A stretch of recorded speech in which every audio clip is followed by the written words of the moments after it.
Welcome friends, here we go, another review. This time it is Border Models Panzer Kpfw.IV Ausf.G mid-late 2-in-1.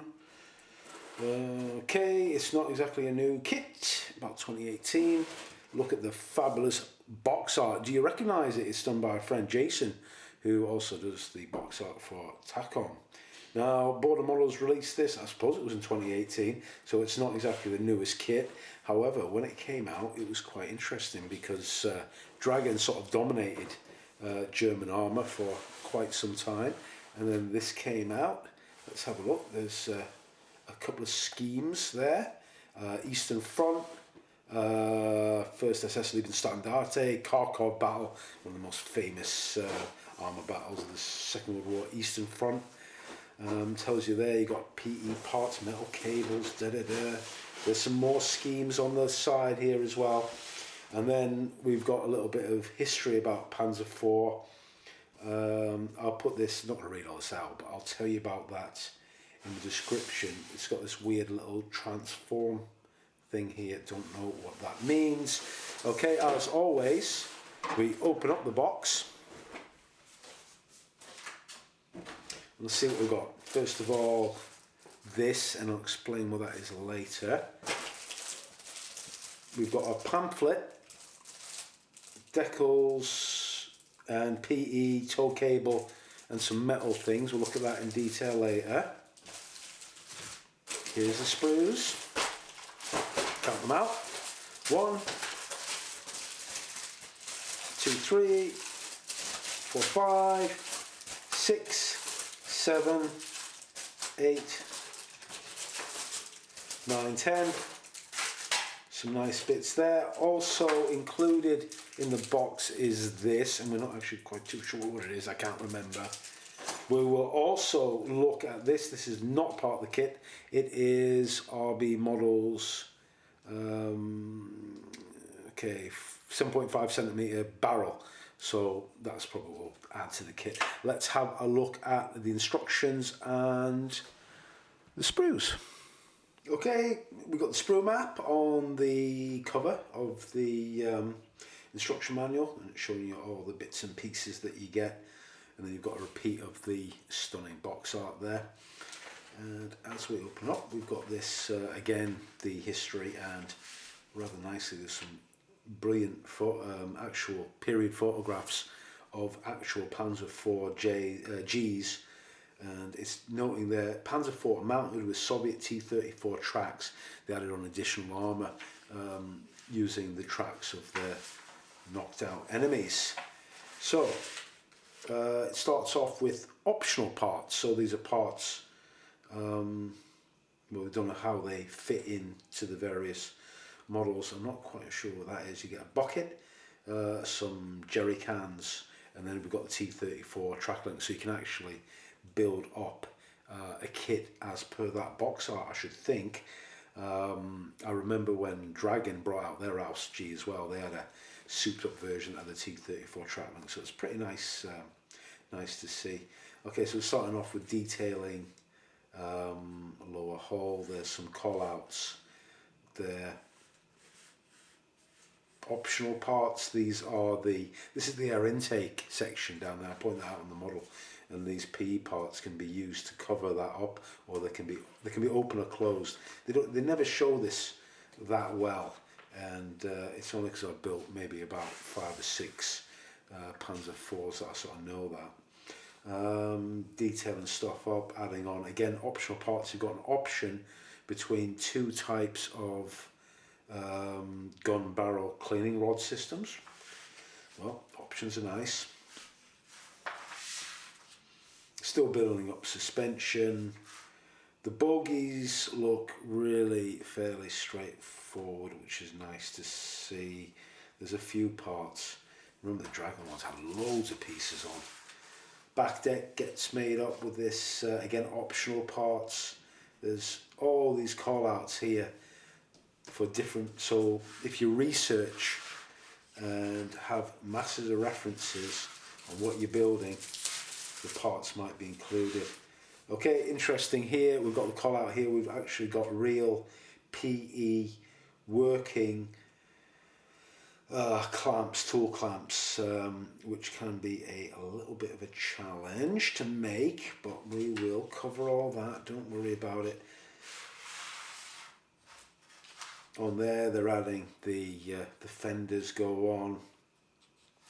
Optional parts again for bolt-on armour, and also the track lights going at the front.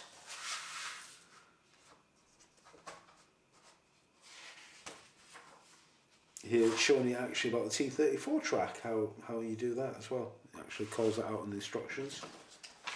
Upper deck goes on. Quite nice to see that actually. Everything's built up and then that goes on. I'll explain a little bit about that later on. Lincoln length tracks, and it looks as if you've got some bolts on a sprue that you can shave off and add somewhere. Maybe look at that in detail later on. Here's the parts getting added on for the skirt armour. Then by, I didn't say which page this is. Okay, step number 2021, starting to detail up the turret. And here you've got the barrel. I think there's an option there. I think there might be, yeah, there's a metal. There's K27 or C29, so you've got another optional part there. Looks like it to me. Optional parts on the muzzle brakes. Gun's got quite a lot of breech detail, but no interior in the turret as such. All these armour pieces get added on to the outside of the turret. They look pretty cool, these light ones. And then we've got all these painting schemes which look pretty cool. Okay, there's again referenced to ammo by Mig Jimenez products, similar to TACOM. And it calls out everything reference to ammo of MiG, so a MiG 001. Fortunately, they also give you a description such as Olive Grün, Dunkelgrau, Dark Rust. So you've got the colours, and let's face it, basically for German camo, you're going to look at your references, and there's many different paint types you can use. They also point out here as well some of the, it says weathering steps. It doesn't really, just all it does is list a load of products, so just ignore that. Okay, that doesn't help you in any way. I'll help you with all that stuff with the weathering. These schemes look really cool. I wonder if they've got decals for every single one of them.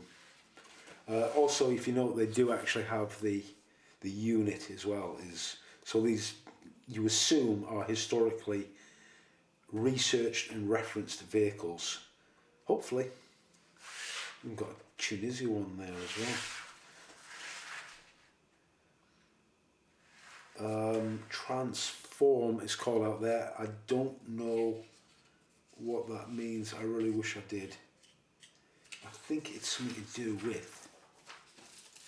Right, okay, I think I know what it might be. Inside here, you've got this big sheet. What this is actually a paint masking system. So they've got all these little intricate shapes for camo. There you can see it's actually, this is what you've got. Here's the trace of it, and I gather it may correspond to this scheme here. Maybe that's what transform means. Not really too sure. Anyways, that's the instructions. Thank you for choosing our first product. Yes, it was their first product. After that, they brought out a Leopard 2, A5, A6, A7 or whatever in one go, and it was a bit disappointing. I really was hoping these guys would produce a stock. Anyways, getting diverted, let's have a look at the sprues right now. Okay, let's look at the plastic. And start off with this sprue. We've got the suspension components. As I said in the instructions, made up of like just this simple, just you've got the pegs to slot it right into the hole there, not loads and loads of build up like the old Dragon thing. This has got some of the extra details like these jerry cans that are multi-components. Excellent detail on here. I think this is the idler tension mechanism thing. Here's the idlers. Road wheels look good, as you would expect. Here's the T34 track links that you can use to add on that sort of additional makeshift armour that they have in some of these guys. Same sprue, don't need to look at that one. Two sprues like this, here they are, the link and lengthers, and okay, need to point this out, you have actually got the depiction of a very slight, subtle sag of the track built into that upper run. So that's a real good plus point. Loads and loads of individual links there. Of course, the test is when we build up those tracks, does everything work out? Does it fit, or is there going to be a nightmare? Hope not. Bolt details all been rendered on this. I think it's transmission case cover, I can't remember, but I do remember from the Dragon kit that you had this piece and you had all little bolts that you had to add on, shave off from the sprue, so they've got them captured on there, so kudos. The drive sprocket is looking rather sweet, nice bolt detail, etc. Don't know about the accuracy, etc., but we'll leave that for another day. Don't look at that sprue. This one's really good, a little one. It's only a little one, but what you've got obviously is the fenders, and they've got this checker plate type detail that's rendered in the plastic, which is exceptional and what you would come to expect. They've sort of got some of the fittings there that would hold down the tools. And then, ta-da! First point, no knockout marks at all on the back of these fenders. And they depicted the detail. I think they had to, because that's what Dragon did first, and it's great to see that on here, because these fenders do sit high, and you have got the detail under there. Kudos. This sprue here is some plates like the front cover. These are the front brakes, transmission sort of access hatches would go there. There's the rotating or the ball mount for the hull mounted machine gun. That one there is the barrel cleaning rods. I believe there are two. You've got the Pioneer tools. Point to note here, check this out, I didn't realise that the Pioneer tools have actually got moulded on tool clamps, so you don't need to use the photo etch. You could go straight with these and not bother with the photo etch, so that's another great point. The muzzle brake here is another worthy of mention. It's one piece, so you haven't got the split muzzle brake, and the barrel as well, similar, one piece. They've even got the mount. The mountlet's pretty well done as well, the mountlet cover as well, or whatever part of the gun mechanism that is. Good part, very fine detail, or everything looks in scale. Look at those bolt croppers there. They look rather tasty, don't they? Very delicately rendered detail. Indications are good and promising. This sprue here, we've got some of the turret components, cupola, front glasses plate, another barrel version.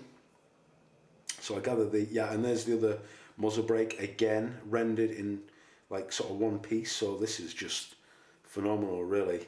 You can obviously use that on another kit that hasn't got the one piece barrel. Excellent.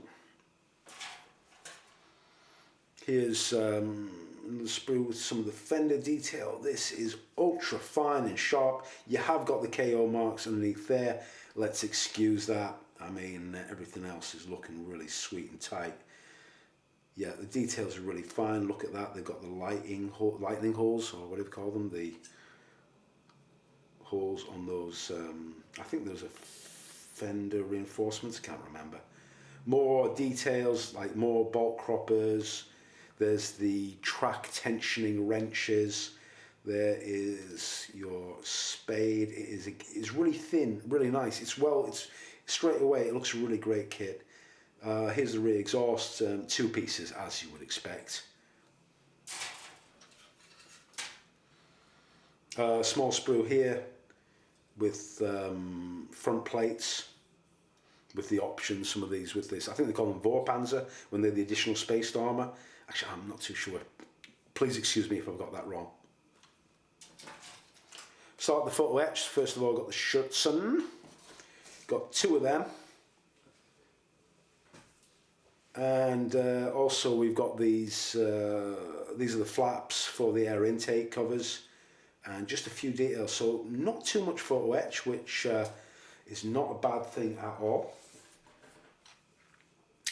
Here's the optional tool clamps, so you build them up, and we will compare them with, if I can find them, my old Lion Roar set when I used to build German armour back in the day. Nice copper, brass, whatever, smoke grenade dischargers, really sweet little detail there. A alley barrel as well, and it's coated in black primer or something, so that's kind of nice. And also, if I can find them,